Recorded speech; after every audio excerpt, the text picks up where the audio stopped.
This video is to show you how to analyze your gel photograph. What you see in front of you is a gel photograph that won't look like what you've got, although this has got a marker lane with DNA fragments of known sizes. Here are the known sizes in kilobase pairs, and a random selection of unknown DNA. You've got to produce a standard curve of DNA of known sizes, so then you can use that standard curve as a graph to decide how large each of your fragments of DNA are. So to do the first part, you should open up an Excel file and you will measure the distance migrated for each of these DNA fragments and link that up to the DNA size in base pairs.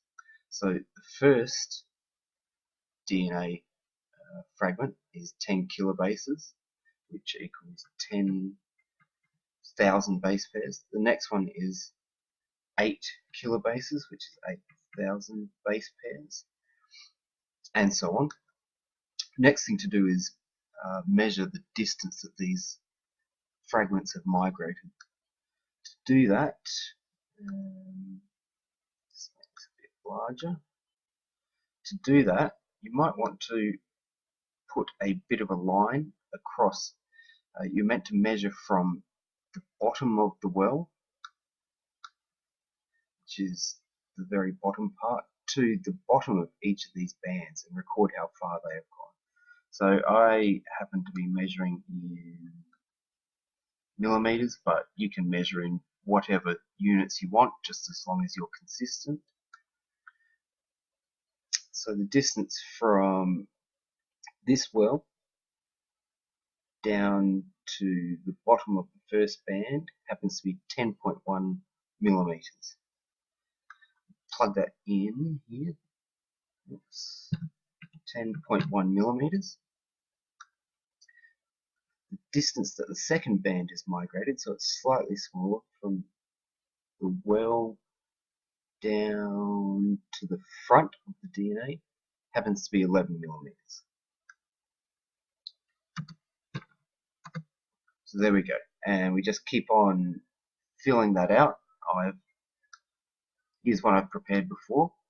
I've measured all of the distances that the DNA fragments have migrated, and I've linked them up with the sizes in base pairs here. So you've seen this part before. Just highlight the data and insert a scatter plot with no trend line, and what you get is this curved relationship.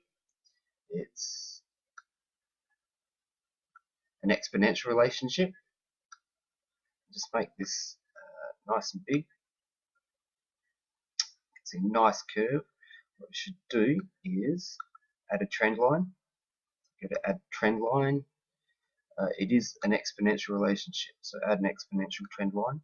You can see a nice curve there. Now, there are a few things you should do to make this analysis a little bit easier. The first thing you should do is change your DNA size axis, so your y-axis, to a logarithmic scale. To do that, click on one of the numbers, right click, format axis, and then go to logarithmic scale. Notice now that the data points have converted to pretty much a straight line. You'll also notice that there might be quite a bit of unused space here. So to get rid of that, you can change the minimum or the maximum value that your axis has. I'm going to set the minimum to 100. Minimum fixed 100. There we go. Now, so the graph takes up most of the space. To make this even more useful, you should add more grid lines. So right click, add minor grid lines, and what you see here is a logarithmic set of grid lines where down the bottom we've got 100, This line is 200 base pairs, 300, 400, 500, 600, 700, 800, 900, and 1,000. Then 2,000, 3,000, 4,000, so on. It's a logarithmic relationship. So you can now use this as a standard to be able to measure some of these unknowns. Your unknowns will be out here. You won't know the DNA, the base pairs, the size of your DNA. So you will use this standard curve. You will measure how far your piece of DNA has gone, and by working out on the x-axis how far it's gone, you can put a line up to the line of best fit and then across, and that will tell you approximately how big your DNA fragment is.